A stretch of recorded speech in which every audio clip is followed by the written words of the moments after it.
Eu quero que você feche os olhos por um segundo.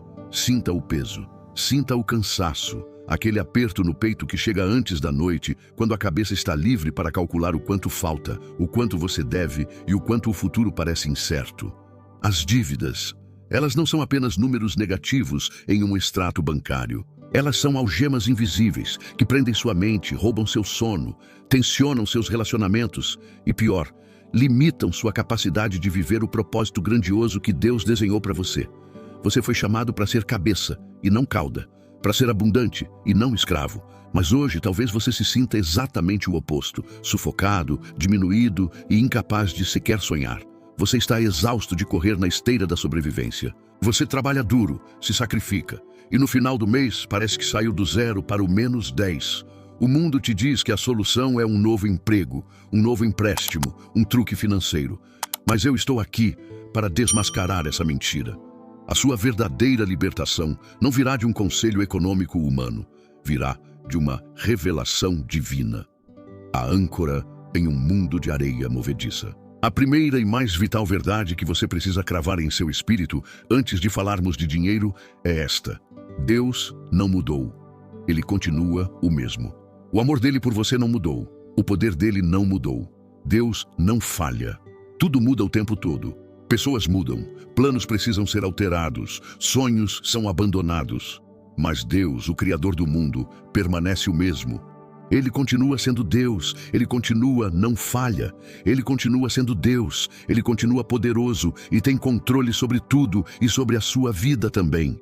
Deus é o único abrigo seguro para todos os homens. Somente Ele pode dar para você o alívio e a esperança em meio a um mundo doente, de caos e de mudanças constantes. Ele é um Deus que cuida, que transforma e que cura. Pense nisso.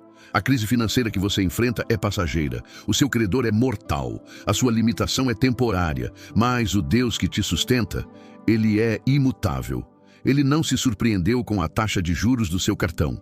Ele não ficou paralisado quando o seu negócio falhou.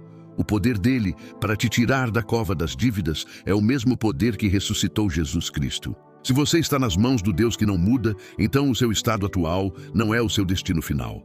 A sua situação financeira é mutável, porque você tem uma âncora inabalável. O erro mais comum é tratar a dívida como um problema de orçamento. É um problema de orçamento, sim, mas é, antes de tudo, um problema espiritual e mental. O inimigo sabe que se ele conseguir prender a sua mente no medo e na aflição, ele te tira do seu propósito. Uma pessoa endividada e apavorada não consegue ouvir a voz de Deus, não consegue planejar com clareza e não consegue ser generosa. Por isso, o plano de Deus para a sua prosperidade começa com uma poderosa transfusão de paz. Jesus, o mestre da abundância, nos deu o antídoto perfeito para a ansiedade financeira. E não é um cheque, é uma promessa. Deixo com vocês a paz. É a minha paz que eu lhes dou. Não lhes dou a paz como o mundo dá. Não fiquem aflitos, nem tenham medo. Bíblia, João 14:27. A paz que o mundo oferece é condicional. É a paz de uma conta bancária cheia, a paz de uma dívida quitada, a paz de um problema resolvido. Mas e se o dinheiro acabar? E se um novo problema surgir? A paz do mundo desaparece. A paz de Cristo é radicalmente diferente. É a certeza inabalável de que, mesmo com as dívidas na mesa, o Rei do Universo está no controle. É a certeza de que a sua fidelidade é maior que o saldo negativo. Essa paz te liberta do esgotamento mental que a dívida causa. Você precisa declarar guerra à ansiedade. Você não pode planejar a saída das dívidas enquanto estiver paralisado pelo medo. Você precisa parar de honrar o medo e começar a honrar a Deus com a sua confiança. A Bíblia nos ensina que o amor ao dinheiro, o espírito de Mamon, é a única coisa que compete com Deus no coração humano. Não é sobre ter dinheiro, mas sobre o quanto você confia nele. A dívida é, muitas vezes, um sintoma de que tentamos resolver nossos problemas com recursos humanos, créditos, empréstimos, antes de buscar a fonte, Deus. Hoje, tome uma decisão. Você vai substituir o cálculo da dívida pelo cálculo da fidelidade de Deus. Você vai trocar a murmuração pelo louvor. Você vai transformar a ansiedade em ação planejada e oração. Você vai usar a paz de Cristo como seu escudo para que a voz do desespero seja silenciada. Você não pode vencer um inimigo que você se recusa a encarar. A próxima etapa do plano de Deus é a revelação da realidade. Muitas pessoas endividadas vivem em uma negação confortável. Elas não abrem as faturas, não calculam o total, não admitem a gravidade da situação. Elas preferem viver na ignorância porque a verdade é dolorosa. Mas o Espírito Santo é o Espírito da verdade. Ele não tem medo dos números. Pelo contrário, ele te dará a sabedoria para enfrentá-los. Pois qual de vós, pretendendo construir uma torre, não se assenta primeiro para calcular a despesa e verificar se tem os meios para a concluir? Lucas 14, 28. O próprio Jesus nos ensinou que o planejamento é um ato de sabedoria e fé. O plano de Deus inclui clareza, estratégia e disciplina. Você precisa saber exatamente onde você está para poder traçar o caminho até a abundância. Este é o seu primeiro dever de casa, e você fará isso em oração. Liste todas as dívidas. Pegue papel e caneta, liste o credor, o valor total, a taxa de juros e o pagamento mínimo de cada dívida. Cartão, empréstimo, financiamento, etc. Olhe para o número, não se desespere. Lembre-se, ele está no controle. Rastreie seus gastos. Por 30 dias, registre cada centavo que entra e, principalmente, que sai da sua conta. Você não pode administrar o que não conhece. Este é o seu mapa de batalha. Você descobrirá onde está o vazamento de recursos que impede o seu avanço. Estabeleça a prioridade divina. A partir de hoje, a sua prioridade financeira não é acumular, mas sim honrar a Deus com a sua primícia e eliminar a servidão. A Bíblia diz que o devedor é servo do credor. Provérbios 22, 7. Deus te chama para ser livre. A dor de encarar a verdade é passageira. A liberdade que ela traz é eterna. A clareza dos números, ungida pela paz de Cristo, se torna a sua maior arma estratégica. A sabedoria do reino, o princípio da mordomia fiel. Na primeira parte, estabelecemos a base inabalável, a paz de Cristo para libertar sua mente e a clareza para mapear o campo de batalha das suas dívidas. Agora, partimos para a ação estratégica. O plano de Deus para a sua abundância não ignora a disciplina. Na verdade, ele exige que nos tornemos mordomos fiéis. O que é um mordomo?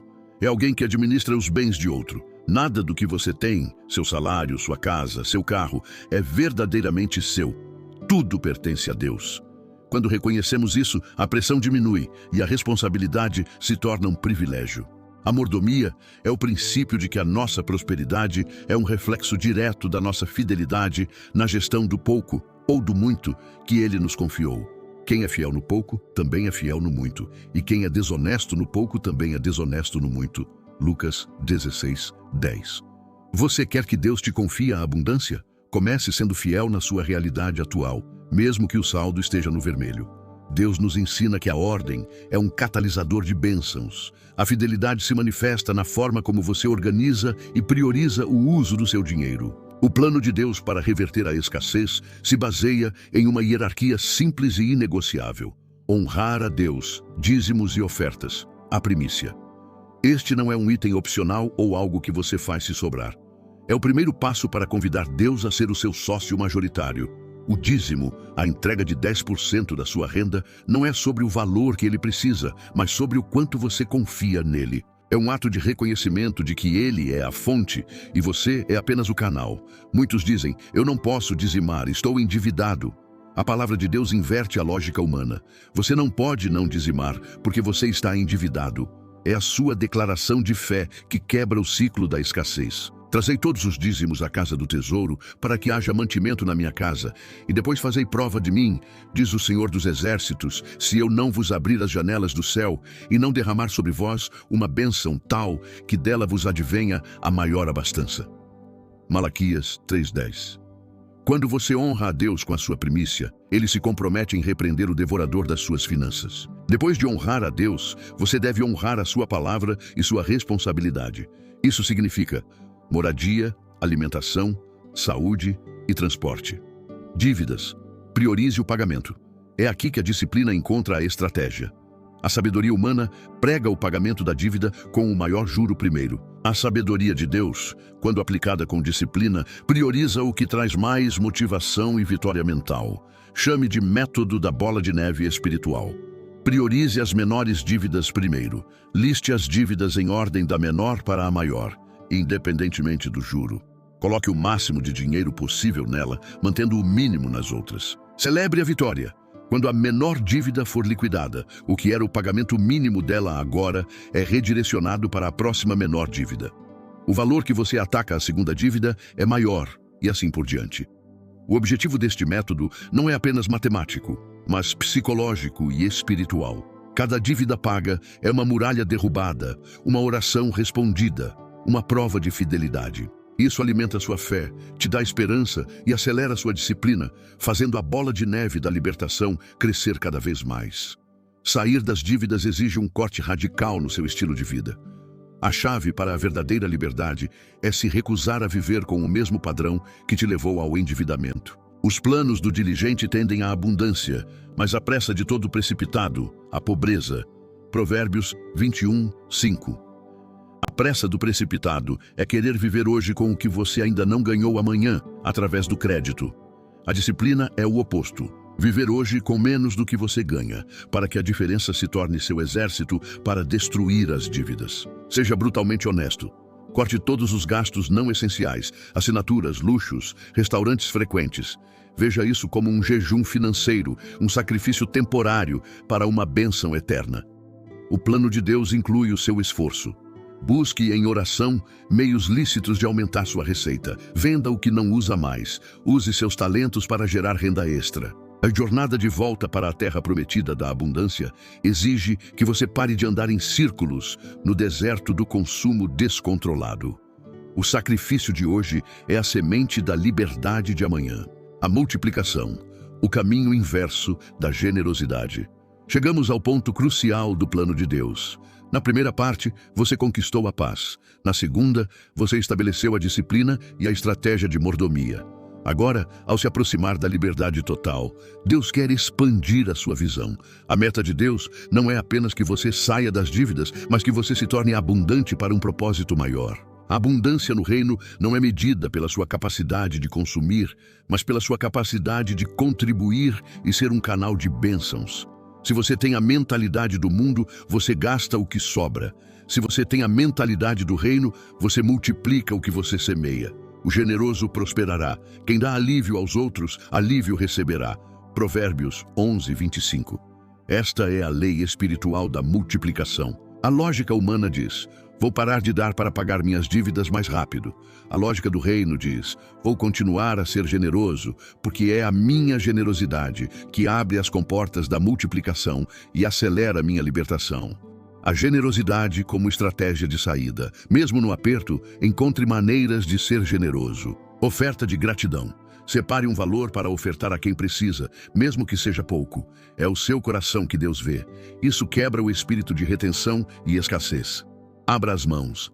Ajude alguém. Compartilhe um recurso. Doe um item que você não usa.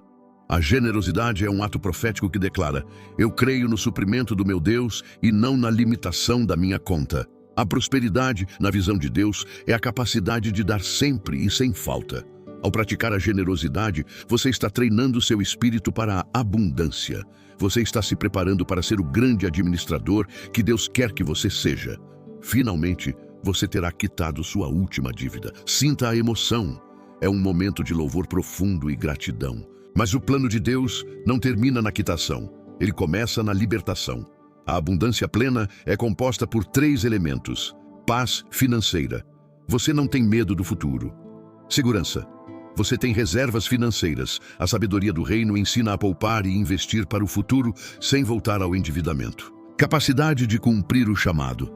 O seu dinheiro agora é uma ferramenta livre, usada para sustentar sua família, sustentar a obra de Deus e abençoar o próximo. Você saiu da mentalidade de sobrevivência para a mentalidade de legado. O seu testemunho de como Deus te tirou da escravidão das dívidas não é mais apenas sobre você. Ele se torna um farol de esperança para a sua família, seus amigos e sua comunidade. Você recebeu o mapa completo: paz, clareza, disciplina, estratégia e generosidade. Lembre-se da promessa: deixo com vocês a paz. É a minha paz que eu lhes dou. Não lhes dou a paz como o mundo dá. Não fiquem aflitos, nem tenham medo. João 14, 27.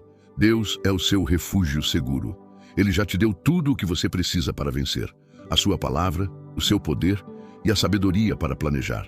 Não importa o tamanho da sua dívida, ela não é maior do que o seu Deus.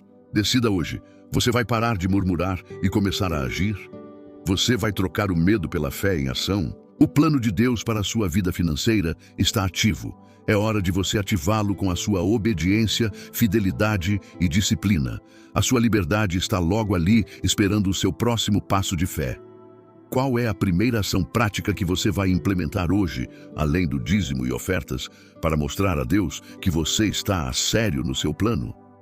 Vou ligar para o credor da menor dívida e tentar renegociar. Vou cancelar a assinatura não essencial mais cara que eu tenho. Vou começar meu pote de emergência de R$1 por dia, honrando o pouco com fidelidade. Escolha e haja. A sua liberdade começa agora. A verdadeira riqueza começa na sabedoria. E aqui, toda palavra te aproxima da prosperidade que Deus planejou para você. Se essa mensagem falou com você, comenta: sabedoria é riqueza. E se inscreva-se para continuar crescendo com propósito.